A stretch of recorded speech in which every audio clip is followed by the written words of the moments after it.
ఉన్న బంగారాన్ని విడిపించి ఆ రోజు ఆన్లైన్ రేటుకే మేము కొంటాం. Sharma gold company. నమస్కారం, వెల్కమ్ టు సుమన్ టీవీ. నేను గీతాంజలి. ప్రస్తుతం మనతో పాటు ఆశీష్ ఆచార్య గురువు గారు ఉన్నారు. వారితో మాట్లాడదాం. గురుగారు నమస్కారం అండి. నమస్కారం అమ్మ. కృష్ణాష్టమి వస్తోంది. ఎప్పుడు ఉండే సందేహం ఏంటంటే 2 రోజుల పండగ ఇది అంటూ ఉంటారు. అంటే అసలు ఎప్పుడు కృష్ణాష్టమి జరుపుకోవాలి, ఈ నక్షత్రం, ఈ తిథి ఎలా చూసుకోవాలి, అసలు ఎలా జరుపుకోవాలి, వీటి గురించి వివరించండి. తప్పకుండా. అలాగే ఈసారి తారీఖు 26 అండి. అవును. అయితే కృష్ణాష్టమి అనేది శ్రావణ మాసపు బహుళ పక్షంలో వచ్చేటువంటి అష్టమి అని మనం చేసుకుంటూ ఉంటాం. కృష్ణ అష్టమి ప్రమాణం ఏమిటి అంటే అర్ధరాత్రి పూట అష్టమి తిథి ఉండాలి, నక్షత్రము రోహిణి నక్షత్రమై ఉండాలి, చంద్రోదయం అర్ధరాత్రి సమయంలో ఉండాలి. ఈ విధంగా ఉంటుందన్నమాట. అయితే ఆ సమయానికి మనము అర్ఘ్యం ప్రదానం చేయడము ప్రధానం అన్నమాట. కాబట్టి అర్ధరాత్రి పూట రావడం చేత మనకి ఇది 2 రోజుల పండుగ అవుతుంది. ఆ కృష్ణుడి జనన సమయం దాకా కృష్ణుడి గురించి ఉపాసన. అంతేకాకుండా ఎవరైనా ఇప్పుడు మనకి చాలా ముఖ్యమైన వ్యక్తి ఎవరైనా వస్తున్నారు మన ఇంటికి అంటే ఎలా ఎదురు చూస్తూ ఉంటాము కృష్ణుడు. అలాగే ఈయన అనంత కోటి బ్రహ్మాండానికి నాయకుడు ఈయన. అలాంటి వాడు మన కోసమని వస్తున్నాడు. అంతేకాకుండా ఉదయించడం చంద్రోదయం సమయానికే, అది చంద్రుని వంశంలోనే యాదవ వంశంలో మనకి జన్మిస్తున్నారు. ఆ జన్మించడము కూడా ఎలాగా, మామూలు మనిషిలాగా కాదు. దేవకి సుత గోవింద అని అన్నప్పుడు దేవికి పుట్టడం కూడా ఎలాగా, గర్భం నుంచి ఒక చిన్న జ్యోతి బయటికి వచ్చి ఒక్కసారిగా చతుర్భుజ రూపంతో ప్రత్యక్షమైనారు. అంటే అర్ధరాత్రి సమయము, మొత్తం చీకటిగా ఉండేటువంటి సమయము, అందులోనూ అష్టమి నక్షత్రము, అష్టమి తిథి, ఏ శుభకార్యాలకి మనం ఎక్కువగా చేయనటువంటి తిథి.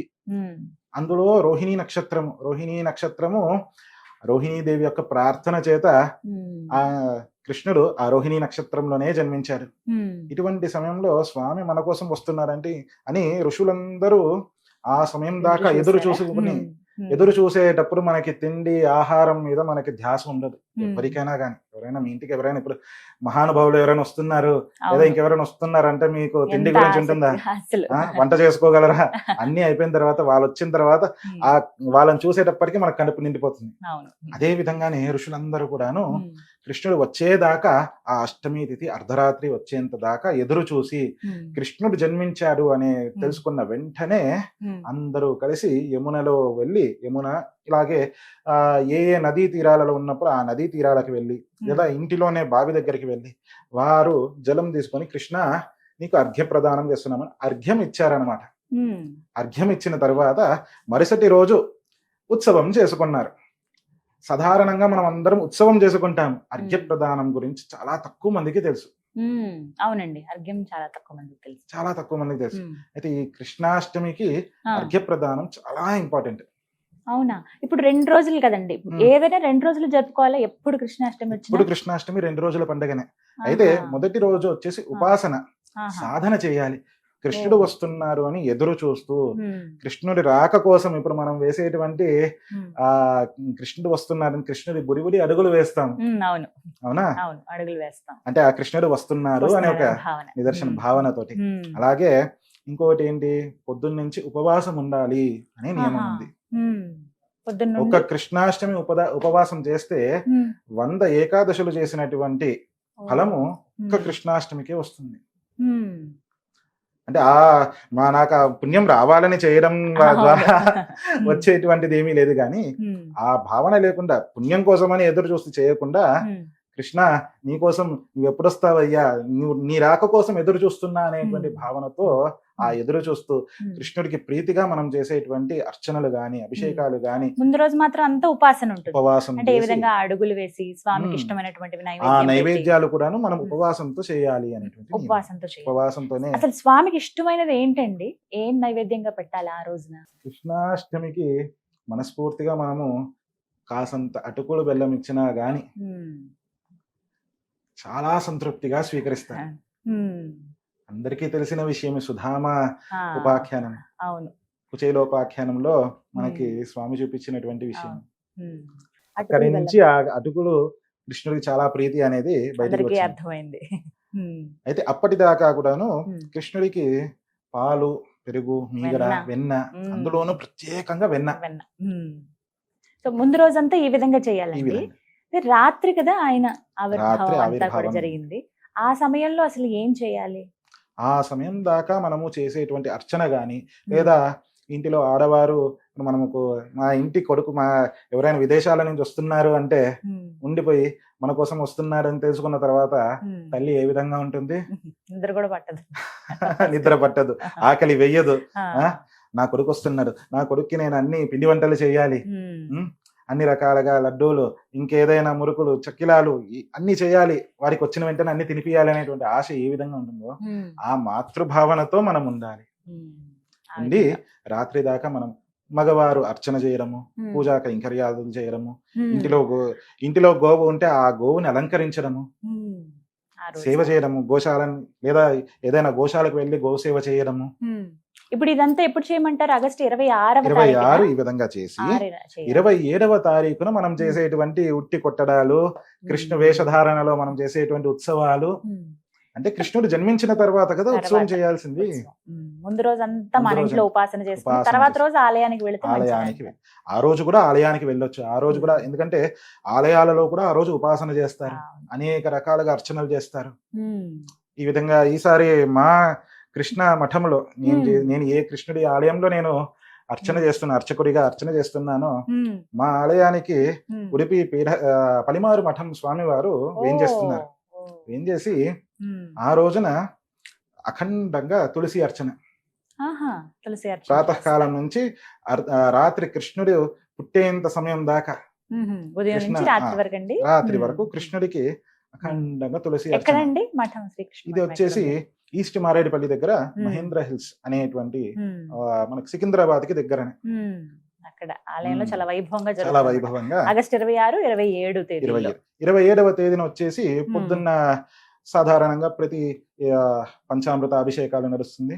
ఆ తర్వాత సాయంత్రం నుంచి ఇంకా ఉత్సవాలు అన్నమాట, అన్ని రకాలుగాను పల్లకి సేవ, రథోత్సవము, ఉట్టి కొట్టడాలు, సాంస్కృతిక కార్యక్రమాలు, వీటన్నిటి మధ్యలో స్వామివారి పీఠాధిపతులు వారి ఆగమనము, ఇవన్నీ ఉంటాయి.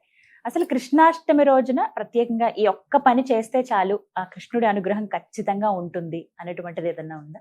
కృష్ణ అర్ఘ్య ప్రదానము చాలా విశేషమైనది. ఎలా, ఎప్పుడు చేయాలి అది? అంటే పొద్దున్న నుంచి మనం ఉదయం నుంచి ఉపవాసం ఉన్న తర్వాత రాత్రిపూట కృష్ణుడు ఏ సమయానికైతే ఆవిర్భవిస్తాడో, అతని ఆవిర్భావం ఎలాగా అంటే అతను అన్నిటా ఉన్నటువంటి ఆ స్వామి, ఎప్పటికీ ఉండేటువంటి స్వామి చీకటి పడినప్పుడు, ఆ చీకటి ఏంటి? అజ్ఞానపు చీకటి.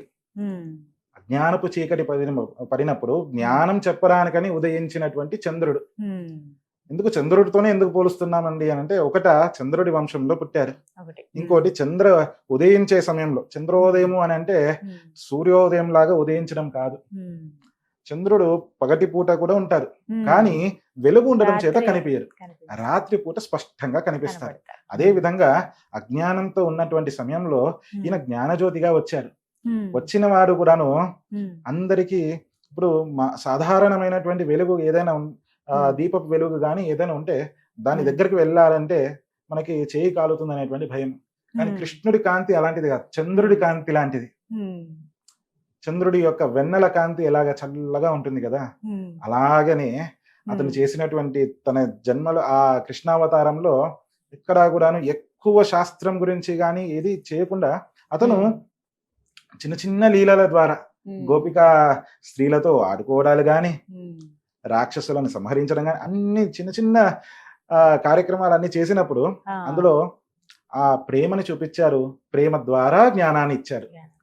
కాబట్టి ఆ స్వామికి ఆ అర్ధరాత్రి పూట అర్ఘ్య ప్రదానం ఇవ్వాలి అని ఋషిమునులు, మనం పెట్టిన నియమంగా ఋషులందరూ చేసినటువంటిది అదే మనము కూడా చేయాలి అని. ఎందుకు అర్ఘ్య ప్రదానంలో ఉండే విశేషం ఏంటండి? ఎందుకంటే ఇప్పుడు ఎవరైనా వచ్చారు అంటే చాలు మనం అందరూ షేక్ హ్యాండ్ ఇచ్చే సంప్రదాయం ఇప్పటి కాలంలో. అప్పటిలో అలా కాదు, చేతికి నీళ్ళు వేసే సంప్రదాయం మన ఋషులది. అర్ఘ్యం అంటే ఏంటి? చేతులు కడుక్కోండి అయ్యా అని. తర్వాత పాద్యము, మనం షోడశ ఉపచార పూజ చేసేటప్పుడు కూడాను ముందుగా ధ్యానిస్తాము, వారు ఎలా ఉన్నారు అనేసి మనం దాని గురించి ఆ ధ్యాన శ్లోకం చెప్పుకొని ఓ స్వామి నీవు ఈ ఆకారంలో ఉన్నావు, ఈ విధంగా ఉన్నావు అని మనం ధ్యానిస్తాం. ఆ తర్వాత రండయ్యా ఆ స్వరూపంగా ఉన్న స్వామి నువ్వు మా ఇంటికి రావయ్యా అని ఆవాహన చేస్తాం. ఆవాహన చేసిన తర్వాత ముందుగా కూర్చోబెట్టిన తర్వాత ముందుగా ఇచ్చేది అర్ఘ్యమే. ఎక్కడెక్కడో చేయాలండి ఇప్పుడు రాత్రి 12 గంటలకు అయితే సరిగ్గా ఈ అర్ఘ్య ప్రదానానికి ఒక ఏ విధంగా చేయాలని ఒక నియమం ఉందన్నమాట. అంటే చెప్పబడి ఉంది. ఏంటి అంటే శ్రీకృష్ణుడి యొక్క విగ్రహం గాని లేదా ఇంటిలో శాలిగ్రామాలు ఉంటే శాలగ్రామాలకు గాని సాధారణంగా మనం అభిషేకం చేసి తీసి పెట్టుకున్న తర్వాత ఆ రోజున ఆ సమయానికి శంఖంలో జలం వేసుకొని కృష్ణుడికి చూపిస్తూ ఒక శ్లోకం ఉంది. ఆ శ్లోకం చెప్పి ఇదమర్ఘ్యం ఇదమర్ఘ్యం ఇదమర్ఘ్యం అని 3 సార్లు వదలాలన్నమాట. శ్లోకం ఏమిటండి అది? జాత కంసవదార్థాయ భూభార హరణాయ చ కౌరవానాం వినాశాయ దైత్యానాం నిధనాయ చ పాండవానాం హితార్థాయ ధర్మ సంస్థాపనాయ చ గృహానార్ఘ్యం మయా దత్తం దేవకీ సహితాన్ హరేహే. ఇది శ్లోకం. ఈ విధంగా ఈ శ్లోకం చెప్పి 3 సార్లు శ్రీకృష్ణం ఇదమర్ఘ్యం, దేవకీ సహిత శ్రీకృష్ణం ఇదమర్ఘ్యం ఇదమర్ఘ్యం ఇదమర్ఘ్యం అని శ్రీకృష్ణుడికి ముందుగా 3 సార్లు అర్ఘ్యం వదిలిన తర్వాత మరలా తులసి బృందావనం దగ్గరికి వెళ్ళాలి. ఇంటి బయట ఉండేటువంటి తులసి బృందావనం దగ్గరికి వెళ్ళి మనము కృష్ణుడికి నివేదన చేయడానికి మనం పెట్టుకున్నటువంటి కొబ్బరికాయల నుంచి ఒక కొట్టినటువంటి కొబ్బరి ముక్కను ఒకటి తీసుకొని ఆ తులసి బృందావనంలో పెట్టి ఆ తర్వాత పాలు తీసుకొని మంచి పచ్చి పాలు ఆ శంఖంలోనే పోసి ఇక్కడ కూడా ఒక శ్లోకం ఉంది. ఆ శ్లోకం చెప్పి చంద్రుడికి అర్ఘ్యం వదలాలి 3 సార్లు. ఏమిటండి శ్లోకం? క్షీరోదార్ణవ సంభూత అత్రి నేత్ర సముద్భవ గృహానార్ఘ్యం మయా దత్తం రోహిణ్యాన్ సహితాన్ శశిన్. ఈ విధంగా ఇది చంద్రుడికి. ఎందుకంటే చంద్రుడి వంశంలోనే పుట్టాడు, చంద్రుడిలా పుట్టాడు కాబట్టి చంద్రుడికి అర్ఘ్యం అనమాట. ఇలా ముందు కృష్ణయ్య దగ్గర, ఆ తర్వాత బయటకు వచ్చి చంద్రుడి దగ్గర 12 గంటలకి సరిగ్గా. అంటే చంద్రోదయ సమయం ఒక్కోసారి ఒక్కొక్క సంవత్సరం వెనక ముందు వెళ్తుంది. అది మనకి పంచాంగాలలో తెలియజేస్తారనమాట. అంటే సుమారుగా ఎప్పుడు రావచ్చు ఈసారి? సాధారణంగా 11:48 అలా ఒక్కో రోజు. అది కేవలం ఒక 2-3 నిమిషాలు, అంటే 10 నిమిషాల గ్యాప్. 11:30 నుంచి 12:15 దాకా ఆ సమయంలో మనకి హెచ్చు తగ్గులు అవుతూ ఉంటుంది. ఇలా కృష్ణుని ఆరాధించుకోవాలనుకున్న వాళ్ళు ఈ విధంగా అర్ఘ్య ప్రదానం చేయాలి. ఇది మాత్రం ముఖ్యంగా చేసుకోవాలి. చాలా చక్కగా వివరించారు గురువు గారు. ధన్యవాదాలండి. నమస్కారం.